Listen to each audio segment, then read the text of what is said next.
اللہ کی عبادت کریں، عبادت سے برکت آتی ہے۔ حضرت ابو ادریس خولانی رحمت اللہ علیہ حضرت معاذ بن جبل کے شاگرد تھے، تابعی بزرگ تھے۔ فرماتے ہیں کہ میں جب سے حضرت معاذ بن جبل کی صحبت میں بیٹھا نا تو برے کاروباروں سے میری طبیعت و چاٹ ہو گئی۔ کئی کاروبار میں دیکھتا تو جھوٹ بولنا پڑتا، اس میں بڑا کچھ کرنا پڑتا تو مجھے ڈر آتا۔ آپ فرماتے ہیں میں نے نا بڑی کوشش کی پر میری مرضی کا کام مجھے، صوفی کاہل نہیں ہوتے، فرماتے ہیں میرے اندر طاقت تھی کہ میں حلال کما کے بچوں کو کھلاؤں پر میری مرضی کا کام نہیں ملتا تھا، حد ہو گئی۔ اور جب انسان نیکی کی طرف آتا ہے تو کچھ نہ کچھ آزمائشیں ضرور آتی ہیں، یہ پکی بات ہے، پکی بات۔ جب وہ غلط ملت کر رہا ہوتا ہے تو اس کو لگتا ہے سارا کچھ صحیح ہے، جب سیدھا ہوتا ہے تو بہت ساری پریشانیاں بھی ضرور آتی ہیں، یہ مزاج ہے دین کا۔ آپ فرماتے ہیں میں پریشان رہنے لگا، حالات خراب ہونے لگے، آزمائش سخت ہونے لگی، کاروبار بند ہو گیا، کام ہی کوئی نہیں ملتا تھا، میری بیوی ناراض رہنے لگی، ہلکا ہلکا تو اس نے مجھے کہنا شروع کیا، پھر جلال میں آ گئی، اور ایک دن مجھے کہنے لگی اگر آج نانا کچھ لے کے آئے تو بچے لے کے میکے چلی جاؤں گی۔ آپ فرماتے ہیں میں بڑا پریشان ہوا، نکل گیا فجر پڑھ کے کام کی تلاش میں نے ظہر تک تلاش کیا لیکن مجھے کام نہ ملا۔ آپ فرماتے ہیں نہر فرات کے کنارے تپتی ہوئی ریت پہ میں بیٹھا تھا تو میرے دل میں خیال آیا بندوں کی مزدوری نہیں ملتی تو آج اللہ کی نہ کر لیں، آج اللہ کی مزدوری نہ کریں۔ آپ فرماتے ہیں میں نے گرم ریت سے تیمم کیا، وضو کیا وہیں فرات، اور گرم ریت پہ کپڑا بچھایا تو نفل پڑھنے شروع کر دیا، زور سے اثر تک نفل پڑھے، زور سے۔ چلے میں ایک دعا کرتا ہوں، آپ آمین کہنا، اللہ کرے کہ ہم مغرب کے بعد والے نفل ہی پڑھنے شروع کر دیں۔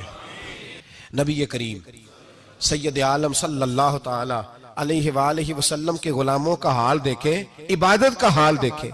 فرماتے ہیں میں نے کہا آج اللہ کی مزدوری کرے، زور سے اثر تک نفل پڑھے گرم ریت پہ، اور جب اثر ہوئی نا تو میں نے اپنے رومال میں نا تھوڑی سی ریت باندھ لی، گھر کی دیواریں چھوٹی چھوٹی تھی، میں نے کہا بیوی نے دیکھا نا خالی ہاتھ آیا ہے تو اندر سے شور کرے گی، ہم سائے بھی سنیں گے، تو چلو جب دیکھے گی نا رومال میں کچھ ہے حوصلہ کرے گی، جب اندر جاؤں گا تو سمجھا لوں گا۔ آپ مسکرا رہے ہیں نا ہلکا ہلکا، اس کا مطلب ہے ان باتوں میں کافی صداقت ہے، پرانے بزرگ کر گئے تو اس کا مطلب یہ ہے کہ ان میں بہرحال کافی حد تک صداقت ہے، یہ شور ہوتے رہتے۔ کہتے میں نے وہ کہا کہ چلو دور سے دیکھے گی تو گھر جا کے سمجھا لوں گا۔ آپ فرماتے ہیں پہلے میری بیوی دروازے پہ بیٹھی رہتی تھی، بچے بیٹھے رہتے تھے، منتظر ہوتے تھے کہ کچھ لے کے آئے، گھر میں فاقہ ہوتا۔ آج میں گیا تو شور ہی کوئی نہیں، کوئی شے نظر نہ آئی، وہ ریت سے بھرا ہوا میرا پلو میں نے دروازے کے ساتھ رکھا، اندر چلا گیا، بیوی کو آواز دی کہاں ہو؟ کہنے لگی منہ ہاتھ دھو لو میں روٹی لے کے آئی۔ ہاتھ دھو گئی، روٹی کدھر سے آئی؟ اس گھر میں تو فاقے تھے، کھانا کدھر سے آیا؟ کہتے روٹی لائی، سلاد بھی لائی، دودھ بھی لائی، اس زمانے میں جو نعمتیں تھی پھل بھی لائی، سارا آگے۔ میں نے گھور کے دیکھا، میں نے کہا کدھر سے آیا یہ سارا کچھ؟ کہاں ہے بچے؟ کہنے لگی روٹی کھا کے باہر نکل گئے ہیں۔ میرے دل میں خیال آیا میری بیوی کا کردار تو چاند سے زیادہ اجلا ہے، تو یہ سارا کچھ کیسے آیا؟ میں نے کہا یہ کہاں سے آیا سارا کچھ؟ تو کہتی ہے میری طرف دیکھ کے کہنے لگی پتہ نہیں آج کس کریم کی مزدوری کرنے چلے گئے تھے، پتہ نہیں کس کریم کی مزدوری پہ چلے گئے تھے، زور ہوئی ہے تو اس نے اناج کی بوریاں بھیجی ہیں، چاول بھیجے ہیں، پھل بھیجے ہیں، اتنا کچھ بھیجا ہے کہ میرے گھر میں رکھنے کو جگہ ہی کوئی نہیں۔ یہ کہتے کہتے اٹھی اور کہنے لگی پہلے ہی بڑا آیا تھا، اب اور کیا لائے ہو؟ آپ فرماتے میں سکتے میں تھا، اس نے جا کے میرا رومال جو کھولا، میں ریت لایا تھا، رب کریم نے ہیرے بنا دیے، وہ ہیرے بن گئے۔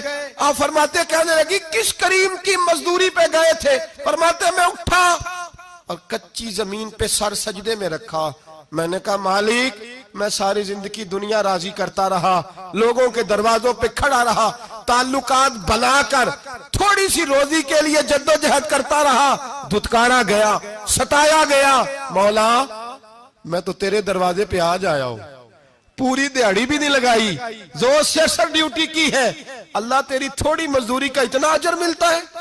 خدایا تو اتنا نوازتا ہے. فرمایا اللہ میں محنت بھی کروں گا, کام بھی کروں گا, لیکن دنیا کی مزدوری تھوڑی کروں گا, مالک تیری عبادت زیادہ کروں گا. بھائی یاد رکھو, ہم ساری زندگی لوگ قبروں میں چلے گئے, مسجد نہیں آئے. قبروں میں الہاکم التکاثر حتی زرتم المقابر, قبر میں جانے کا ٹائم آیا, لوگوں کی نمازیں پڑھ دی گئیں, پر لوگوں نے نمازیں شروع نہیں کی. نمازیں پڑھ دی گئیں. کہیں لے جاؤ, شادی کا موقع ہے تو وہ کراچی جانے کو تیار ہے, لیکن چند فرلانگ پہ مسجد ہے, مسجد جانے کو تیار ہے. اللہ کے ولی کی علامت ہے, وہ عبادت گزار ہوتا ہے. اور جو نہ نماز پڑھے نہ نماز پڑھائے وہ زندیق تو ہو سکتا ہے, پیر ہو سکتا, میں ذمہ داری سے کہہ رہا ہوں, زندیق تو ہو سکتا ہے پر پیر ہو سکتا بالکل بے دین ہے, بلکہ بد دین ہے.